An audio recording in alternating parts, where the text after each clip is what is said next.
நீங்கள் சொல்கிறீங்க விஜய் வந்து ஒரு சினிமாக்காரரு, சினிமா ஃபேன்ஸ் மாதிரி பேசாதீங்கன்றீங்க.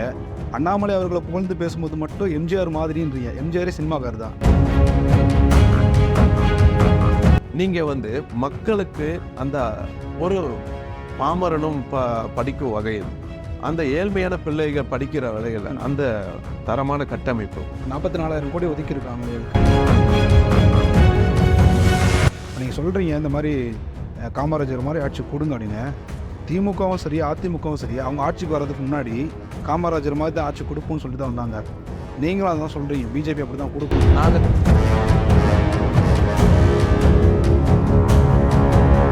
விருதுநகரில் ஒரு ஒன்றிய செயலாளர், திராவிட கட்சிகள் எந்த கட்சின்லாம் சொல்ல மாட்டேன், ஒரு ஒன்றிய செயலாளர், அண்ணன் நாங்கள் தலைவர்கிட்ட தான் ஜாயின் பண்ணோம், இப்படி எல்லா இடத்துல இருந்தும் என்னைய தலைவர் கட்டி பிடிச்சிக்கிட்டு ஃபோட்டோ எடுத்திருக்காரு இல்லையா. அவங்களுக்கு ஏதோ நான் தலைவருக்கு ரொம்ப நெருக்கம், எங்கள் தலைவருக்கு எல்லாருமே நெருக்கமானவங்க. அடிமட்ட தொண்டனும் நெருக்கமானவன், மேல்மட்டத்தில் இருக்க நிர்வாகிகளும் நெருக்கமானவன், பொதுமக்களும் நெருக்கமானவங்க. அவர் எல்லாரோடையும் அப்படிதான். அவருக்கு எந்த பார்ஷியாலிட்டியும் கிடையாது. இல்லை, அவருக்கு எந்த பார்ஷியாலிட்டியும் கிடையாது. அவருக்கு எல்லாரும் ஒன்று தான், எல்லாருமே ஒன்று தான். நீங்கள் வந்து பொதுமக்களோட பார்த்தீங்கன்னா அப்படியே கட்டி பிடிச்சிப்பாரு. அவர் தான் சொல்கிறாங்க இல்லையா, மீண்டும் ஒரு எம்ஜிஆரை பார்த்துருக்கோம் நாங்கள். எங்கள் தலைவர் இன்னைக்கு ஒரு வீடியோ போட்டிருக்காரு.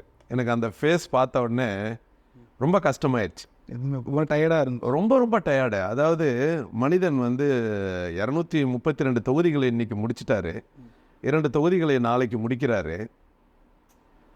அந்த மாதிரி ஒரு உழைப்பாளியை நான் பார்க்கலங்க. ஏன்னு கேட்டாங்க, திருத்தணியில் வந்து வெயில், கடுமையான ஒரு வெயிலில் நடந்து வராரு. நான் கூட போட்டிருந்தேன், திருத்தணியில் அண்ணாமலையார் ஊர்வலம் வீதி உலா. அது வேற மாதிரி ஒன்று சொன்னீங்க, வீதி உலா, அண்ணாமலையார் வீதி உலான்னு, திருத்தணியில் அண்ணாமலையார் வீதி உலா போட்டிருந்தேன். அதாவது அவர் வராரு, அவ்வளோ வெயிலில் நடந்துட்டு வந்து நாங்கள்லாம் சோர்வாக நிற்கிறோம், வெயில் நடந்து வந்தோம். எங்களுக்கு ஒன்றும் இல்லை, நாங்கள் முன்னாடி நடந்து போயிட்டு இருக்கோம். அவர் ஜனங்களோட மக்களாக இது பண்ணி இந்த கடைக்கு ஓடி அந்த கடை, அவருடைய ஒரு இளம் தலைவர்ன்றதை வந்து நிரூபிக்கிற ஒரு விஷயமா நடந்துக்கிட்டா கூட உள்ளே வராரு. வந்து அந்த உள்ளே வந்து கொஞ்சம் ஓய்வு எடுக்கக்கூடிய நேரம், உடனே அங்கே ஒரு மீட்டிங் நடக்குது. மாநில நிர்வாகிகள், அனைத்து பெருங்கோட்ட பொறுப்பாளர்கள் எல்லாருமே வந்திருக்காங்க. மறுபடியும் ஒரு 1.5 மணி நேரம் 2 மணி நேரம் அந்த மீட்டிங்கில் கலந்துக்கிறாருங்க. சாப்பிடல, ஒன்றும் இல்லை. 3:30 மணிக்கு மேலே 4 மணிக்கு மேலே போய் சாப்பிட்டு மறுபடியும் யாத்திரைக்கு ஓடுறாரு. எனக்கு அவரை பார்த்துட்டு, அவர் மாதிரிலாம் ஒரு உழைப்பு, அந்த உழைப்பை வந்து ஒரு மனிதன் வந்து எப்படி சொல்கிறதுன்னா உணர்வு பூர்வமாக உள்வாங்கிறாரு, மக்களை நேசிக்கிறாரு, மக்களுக்கான ஒரு தலைவனாக உருவாகணும்னு நினைக்கிறாரு, மக்களுக்கான ஒரு சேவகனாக இருக்கணும்னு நினைக்கிறாரு. அந்த உழைப்பு அவருக்கு வீண் போகாது. 2026லையும் சரி 2024லும் சரி அவருடைய உழைப்பு வீண் போகாது. பாரதிய ஜனதா கட்சி பெருவாரியான இடங்களில் வந்து கண்டிப்பாக வெற்றி பெறும். இன்னைக்கு காலைல பிரசாந்த் கிஷோர் வந்து உங்களுக்கு ஒரு இது பண்ணியிருக்காரு, 2 இலக்குகள் வந்து கொண்ட ஒரு எம்பி தொகுதிகளை வந்து பாரதிய ஜனதா கட்சி பெறும். தாமரை மலராது என்று அக்கா தமிழிசை இருக்கும் போது சொன்னவங்க மூச்சை பிடிச்சிட்டு எங்கள் அக்கா பேசுவாங்க. தாமரை மலர்ந்தே தீரும்னு சொன்னாங்க இல்லையா. எங்கேயோ ஒருத்தர் வருவாங்க, அதுதாங்க எங்கள் தலைவர் அண்ணாமலை. கடந்த வருடம் கூட அண்ணாமலை அவர்கள் சொல்லியிருந்தார் 25 இடங்களை பிடிப்போம், டபுள் டிஜிட். அவர் ஆக்சுவலி 1 வருஷத்துக்கு முன்னாடியே சொல்லியிருந்தார். இதை இப்போ இடையில வந்து வைரலாக இருக்கக்கூடிய சிவாஜி கிருஷ்ணமூர்த்தி அவர்கள் பார்த்தீங்கன்னா அண்ணாமலை அவர்களும் ரொம்ப ஆபாயம் பேசியிருந்தார். அவரை பற்றிலாம் பேசாதீங்க. தரமற்ற மனிதர்களை பற்றி தரமானவர்கள் விமர்சிக்கக்கூடாது. ஒரு தரம் தாழ்ந்த மனிதனை தரமான மனிதர்கள் விமர்சிக்கக்கூடாது. அவரை பற்றி பேசாதீங்க. இந்த கட்சியில் அவர் சேர்த்துக்கிட்டாங்க. இல்லை, அது வந்து தரமற்ற கட்சி. தரமற்ற கட்சிகளில் தான் தரமானவர்கள் இருக்க முடியாது. இப்போ திமுக வந்து தரமற்ற கட்சின்றீங்களா? பின்ன வேற என்ன? நீங்கள் ஏன் அவரை சேர்க்குறீங்க? இல்லை, அவர் ஏன் சேர்க்குறீங்க? அசிங்கமாக பேசக்கூடிய ஒரு மனிதனை, குஷ்புவை பற்றியும் நீங்கள் உங்கள் வீட்லேயே பொம்பளைங்க இருக்காங்க, உங்களை வீட்லேயும் பெண்கள் பிறந்திருப்பாங்க. சரி, நான் அதை விட கொடுமையான விஷயம் நீங்கள் அந்த சொல்கிறீங்களா, அவர் பேர் கூட நான் சொல்ல மாட்டேன். அவருடைய பிகின் வுட்ஸில் பாவம் அவருடைய வீட்டை பார்த்தேன்.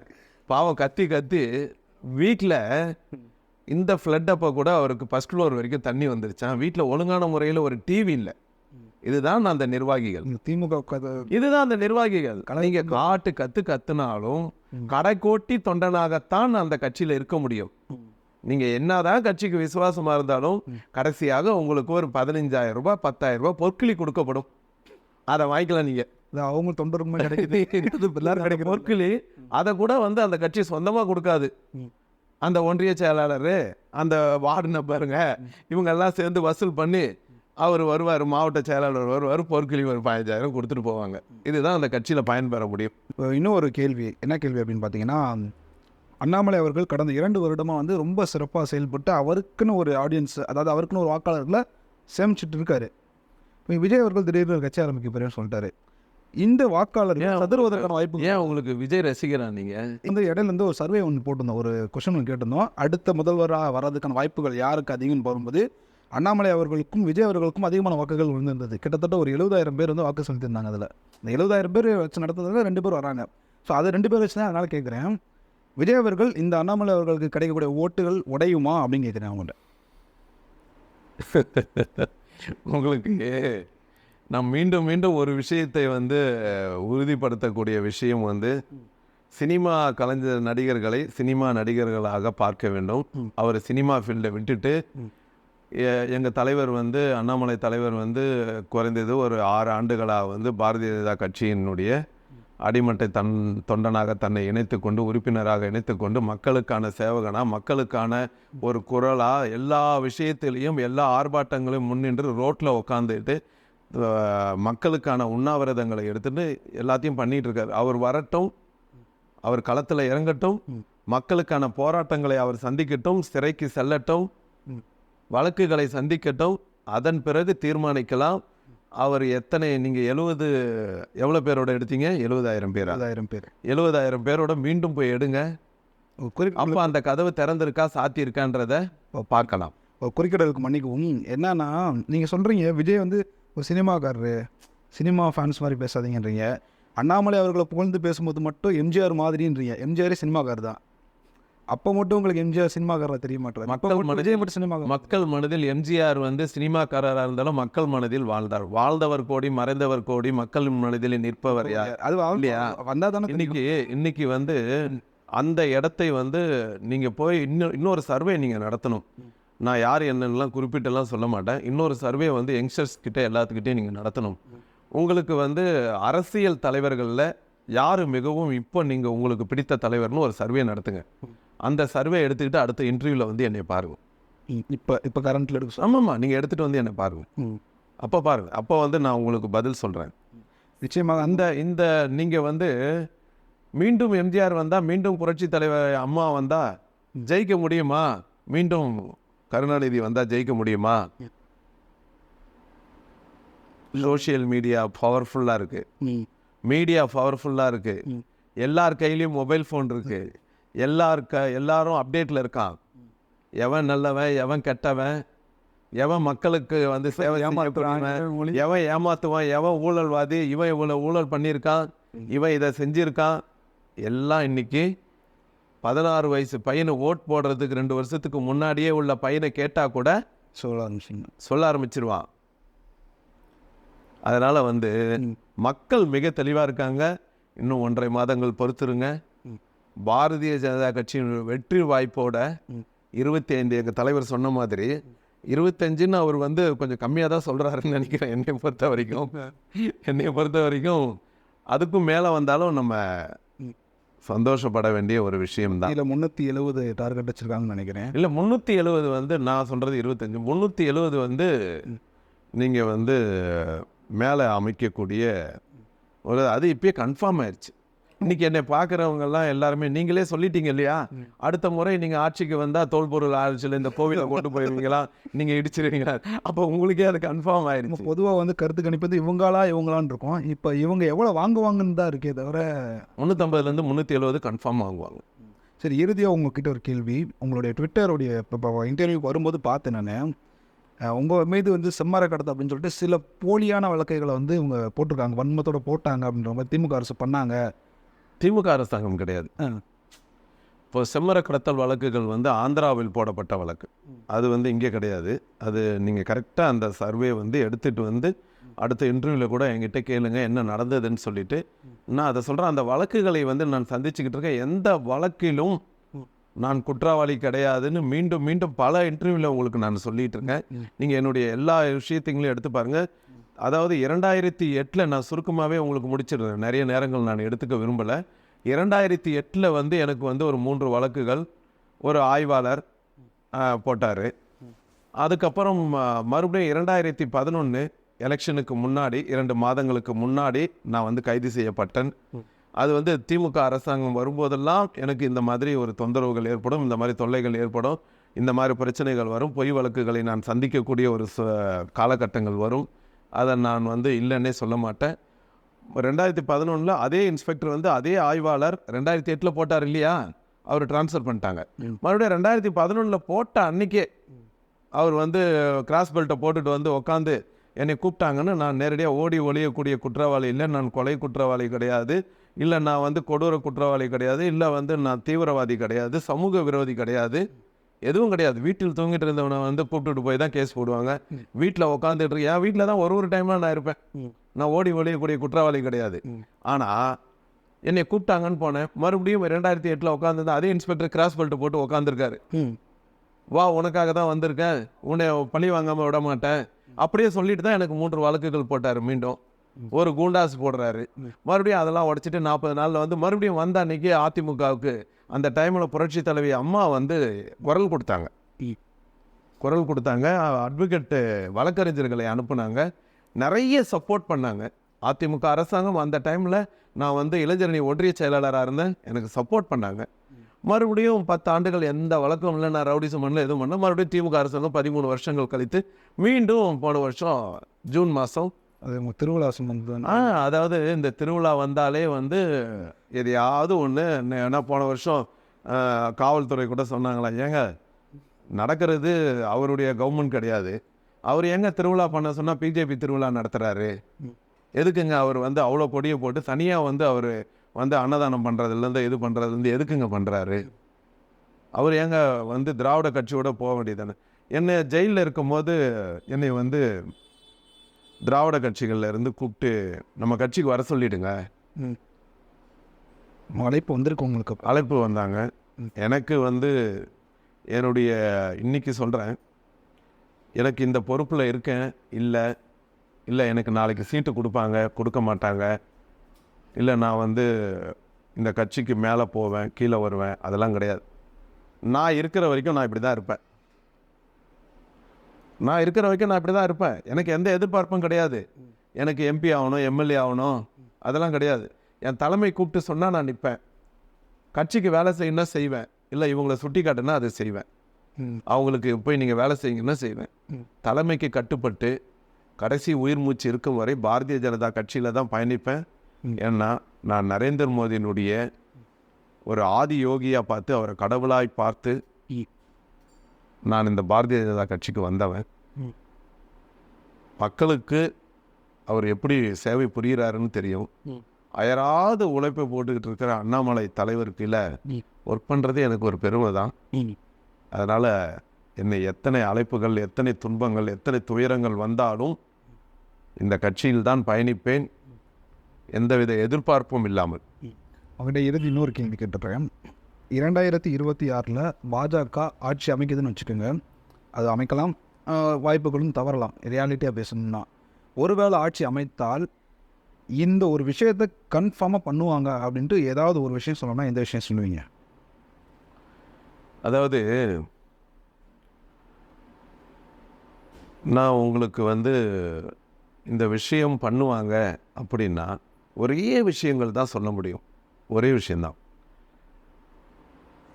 மக்களுக்கான ஒரு ஆட்சியாக இருக்கும், மக்கள் சந்தோஷமாக வந்து நடக்கக்கூடிய ஒரு மக்கள் இரவு தூங்கும் போதும் நான் மீண்டும் எங்கள் தலைவர்கிட்ட 2006 நாங்கள் ஆட்சிக்கு வரும்போது ஒரு மிகப்பெரிய ஒரு கோரிக்கை வைப்பேன்.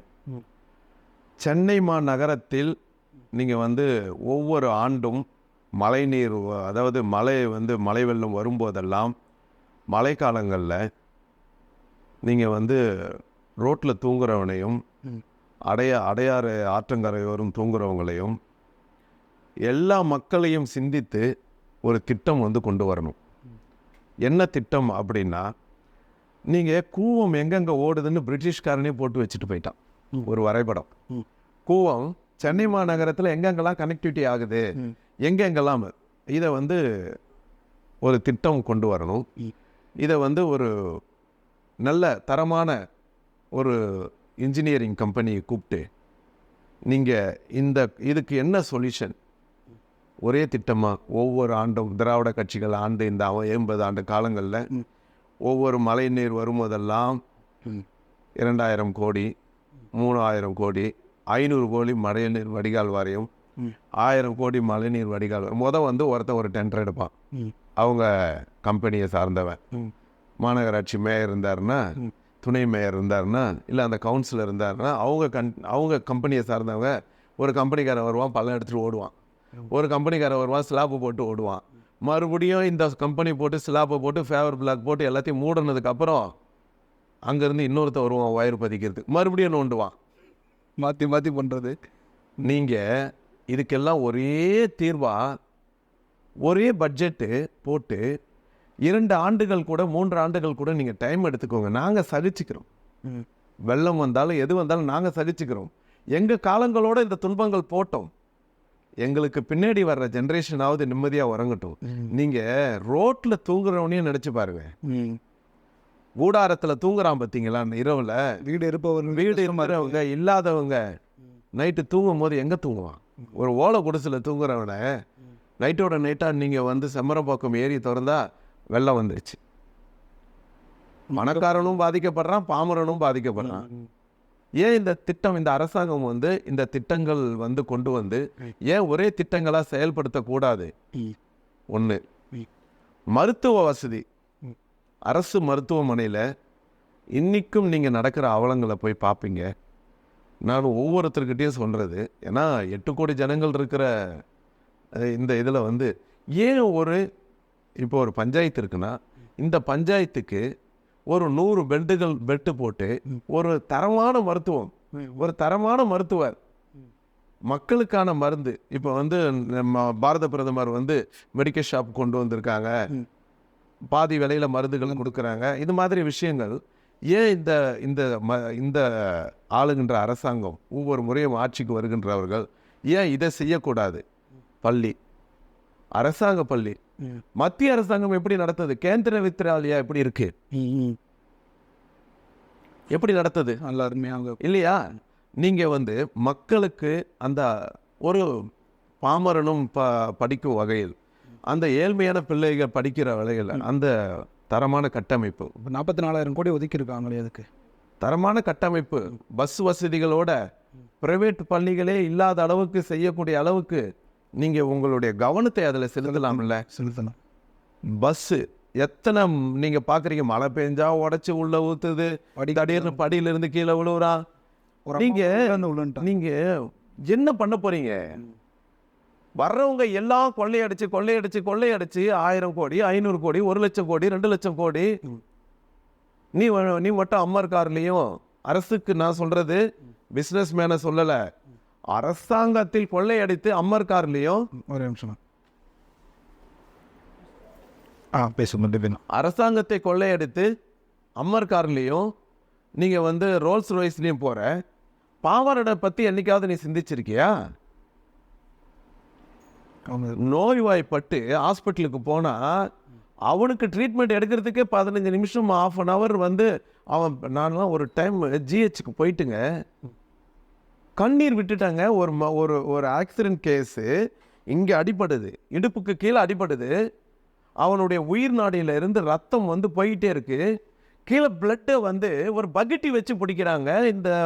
இந்த இதில் பக்கெட்டியை வச்சு பிடிச்சிட்டு இருக்க, அவனை பார்க்கறதுக்கு ஆள் இல்லைங்க. அடுத்த 1/2 மணி நேரத்தில் அவன் செத்துட்டாங்க. ஐயோ, அவன் கண்ணு முன்னாடி அவன் உறவினர்கள் என்ன பாதிக்கப்பட்டிருப்பாங்க, பார்க்கறதுக்கு ஆள் இல்லைங்க. இதெல்லாம் நடக்கக்கூடாது, இதெல்லாம் செய்யக்கூடாது. இதை எல்லாத்தையும் கட்டமைக்கிறதுக்கு இந்த இடத்துக்கு பாரதிய ஜனதா கட்சி வரணும். வந்தாதான் மக்களுக்கான ஆட்சியாக இருக்கும், மக்களுக்கான சேவகனாக எங்கள் ஆட்சி நடக்கும். அது எங்கள் தலைவர் இல்லை, வேறு யார் வந்தாலும் சரி, அது கண்டிப்பாக அதுதான் நடக்கும். ஏன்னா மேலே இருக்கிறவன் சரி இருந்தால் தானே கீழே இருக்கிறவன் சரியாக இருப்பான். எங்கள் மேலே இருக்கிற ஒரு நல்லவராக இருக்காரு, அந்த பயம் இருக்கும். கீழே இருக்கவங்களுக்கு அதே பயம், அந்த பயம் இருக்கும். 2வது, பாரதிய ஜனதா கட்சியில் வந்து ஒரு கொள்கை இருக்குது, ஒரு கோட்பாடு இருக்குது. யாருக்கும் எந்த ஆசையும் கிடையாது. நாளைக்கு இந்த பதவி நீங்கள் ராமசீனிவாசன் அண்ணனை சந்திச்சிங்க இல்லையா, நாளைக்கு இந்த கட்சியில் பதவி இல்லைனாலும் அவர் இப்படி தான் இருப்பார். எத்தனை ஆண்டு காலங்கள் அவங்கெல்லாம் இருந்தவங்க. அவங்களாம் இந்த கொள்கைக்காக வந்தவங்க. கொள்கைக்காகங்க, மக்களுக்கான ஒரு திட்டங்களை கொண்டு போகணும். ஏங்க 3 வேளை உங்கள் வீட்டில் சோறு இருக்கிற வரைக்கும் நீங்கள் ஏங்க அடுத்தவனுக்கு அடிமையாக இருக்கீங்க? மக்களுக்கும் அதே தாங்க நானும் சொல்கிறேன். சிந்தித்து செயல்படுங்க. வரும் இந்த ஆண்டுகளில் வர்ற இந்த அடுத்த 1.5 மாதத்தில் வரக்கூடிய நாடாளுமன்ற எலெக்ஷனில் சிந்தித்து செயல்படுங்க.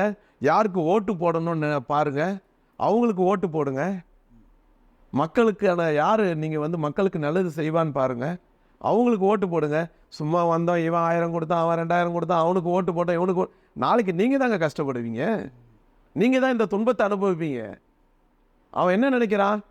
வெள்ளத்தில் பாதிக்கப்பட்டாலோ இல்லை வந்து நீங்கள் வந்து பஸ்ஸில் அடிபட்டாவோ, நீங்கள் ஒரு பஸ்ஸில் அடிபட்டா இல்லை வெள்ளத்தில் பாதிக்கப்பட்டா அவனுக்கு ஒரு 2 லட்சம் கொடுத்துட்டா, அவனுக்கு ஒரு 6000 கொடுத்துட்டா, அவனுக்கு ஒரு 1000 கொடுத்துட்டா, அவனுக்கு ஒரு கரும்போ, அவனுக்கு ஒரு 100 கிராம் பருப்போ கொடுத்துட்டா, ஒரு வெள்ளமோ கொடுத்துட்டா இதெல்லாம் சரியாக நினைக்கிறாங்க. அப்படி ஏன் மக்களை நீங்கள் வந்து திசை திருப்பி வச்சிருக்கீங்க? ஏன் மக்களுக்கு அந்த மாதிரி ஒரு மனநிலையை உருவாக்குறீங்க? நீங்கள் ஏன் மக்களை அந்த மாதிரி பயன்படுத்திக்கிறீங்க? மக்களுடைய மனநிலையை புரிஞ்சுக்கோங்க. மக்களுக்கான ஒரு திட்டங்களை கொண்டு போங்க. நீங்கள் அவனுக்கு வந்து 1000 ரூபாய் கொடுக்க வேணாங்க. அந்த 1000 ரூபாய் அவனுக்கு ஒன்றும் ஆயிரம் போகிறதில்ல. அந்த 1000 ரூபாய் வாங்கிட்டு வரலன்னு குடிகாரன் போய் அவன் பொண்டாட்டி அடிப்பான். 1000 ரூபாய் வாங்கின எங்கடின்னு அந்த காசு எங்கன்னு கேட்பான். 500 ரூபா அதில் வாங்கிட்டு போய் சரக்கு அடிச்சுட்டு வருவான். அதுதாங்க நடக்கும். அவனுக்கு உழைக்கிறதுக்கும் விஸ்வகர்மா திட்டம் சொன்னேன் இல்லையா, பூ விற்கிறவனை கூட 10,000 கொடுக்கறதுக்கு இந்த மத்திய அரசாங்கம், எங்களுடைய மத்திய அரசாங்கம் நரேந்திர மோடி ஆட்சியின் கீழ் கொண்டு வர திட்டங்களை வந்து நீங்கள் பரவாயில்ல மாடிஃபிகேஷன் பண்ணிக்கோங்க, உங்கள் பேர் கூட போட்டுக்கோங்க. தயவு செஞ்சு அந்த திட்டங்களை மக்களுக்கு செயல்படுத்துங்க, கொண்டு போங்க. மக்களுக்கு அந்த திட்டங்களை கொண்டு போங்க. மக்களுக்கான ஆட்சிகளாக இருங்க. வாழ்ந்தவர் கோடி மறைந்தவர் கோடின்னு சொன்னேன் இல்லையா, இன்னும் எத்தனை ஆண்டு காலங்கள் நீங்கள் வந்து நான் வந்து காமராஜர் மாதிரி ஆட்சியை கொடுப்பேன். படிக்காத காமராஜர் நல்ல ஆட்சியை கொடுத்துட்டு போகும்போது இன்னைக்கு 4 வார்த்தை பேசுறதுக்கு 4 பக்கம் பேப்பர் எடுத்து வச்சுக்கிட்டு மறுபடியும் இப்படி எவ்வளோ காலத்துக்கு இது? எங்கள் தலைவர்கிட்ட 1 மணி நேரம் உட்காந்து பேசுங்க, 5 மணி நேரம் உட்காந்து பேசுங்க, என்ன பொருளாதார ரீதியாக பேசுங்க, இல்லை அரசாங்கத்தில் நடக்கக்கூடிய விஷயங்களை பேசுங்க. ஒரு பேப்பர் தேவையில்ல அவருக்கு. ஒரு சின்ன கேள்வி. இப்போ நீங்கள் சொல்கிறீங்க இந்த மாதிரி காமராஜர் மாதிரி ஆட்சி கொடுங்க அப்படின்னு. திமுகவும் சரி அதிமுகவும் சரி அவங்க ஆட்சிக்கு வர்றதுக்கு முன்னாடி காமராஜர் மாதிரி தான் ஆட்சி கொடுப்போம்னு சொல்லிட்டு தான் வந்தாங்க. நீங்களும் அதான் சொல்கிறீங்க, பிஜேபி அப்படி தான் கொடுக்கணும். நாங்கள் காமராஜர் ஆட்சி சொல்லவே மாட்டோம். நாங்கள் சொல்லவே இல்லைங்க. எந்த இடத்துல நாங்கள் சொல்லியிருக்கோம்? நீங்கள் வந்து காங்கிரஸ் சொல்லும், திராவிட கட்சிகள் சொல்லும். இப்போ நீங்கள் அதாவது நீங்கள் வரலாறை போய் நீங்கள் புரட்டி பாருங்க. கருணாநிதி காமராஜர் இருக்கும் வரை, மறைந்த முதல்வர் கருணாநிதி, நான் முன்னாடியே சொன்னேன் அவர் எனக்கு வந்து ரொம்ப பிடித்த ஒரு தலைவர்னு. ஆமாம், அவருடைய எழுத்துக்கள் எனக்கு பிடிக்கும்னு சொல்லியிருக்கேன். அவர் இருக்கிற வரைக்கும் காமராஜர் ஒளிகன்னார். ஆமாம், காமராஜரை தோற்கடிச்சார் இல்லையா? ஆபாசமாக கூட பேசியிருக்காரு. ஆனால் அவர் இறந்ததுக்கு அப்புறம் காமராஜர் ஆட்சியை கொடுப்பேன்னு சொன்ன கருணாநிதி தமிழகத்திற்கு மீண்டும் காமராஜர் ஆட்சியை கொடுப்போம்னு சொன்னார். நாங்கள் சொல்லலை. நாங்கள் சொல்கிறது வாஜ்பாயினுடைய மறைந்த பாரத பிரதமர் வாஜ்பாயினுடைய தங்க நகர் சாலை திட்டத்தினுடைய நாயகனுடைய பேரை சொல்லி ஓட்டு கேட்போம். நாங்கள் செய்த நலத்திட்டங்களை சொல்லி ஓட்டு கேட்போம். எங்கள் பாரத பிரதமர் நரேந்திர மோடியினுடைய அவர் செய்த சாதனைகளை சொல்லி ஓட்டு கேட்போம். மக்கள் புரிஞ்சுக்கிட்டாங்க. மக்கள் மீண்டும் மீண்டும் மீண்டும் உங்களுக்கு சொல்கிறது, மக்கள் இன்னைக்கு தெளிவாக இருக்காங்க. அதை புரிஞ்சுக்கணும். இப்போ தெளிவாக இருக்காங்க மக்கள். வந்து 24 இந்த நாடாளுமன்ற தேர்தலில் அவங்களுடைய ரிசல்ட் தெரியுன்றீங்களா? பாருங்க, தமிழ்நாட்டில் பாருங்க. சரி, பார்க்க தானே பாருங்க. சரி, ஓகே. ரொம்ப பொறுத்திருந்து பார்ப்போம். உங்களுடைய நேரத்தை ஒதுக்கி ரொம்ப நேரம் எங்கிட்ட நன்றி. ரொம்ப நன்றி. நன்றி.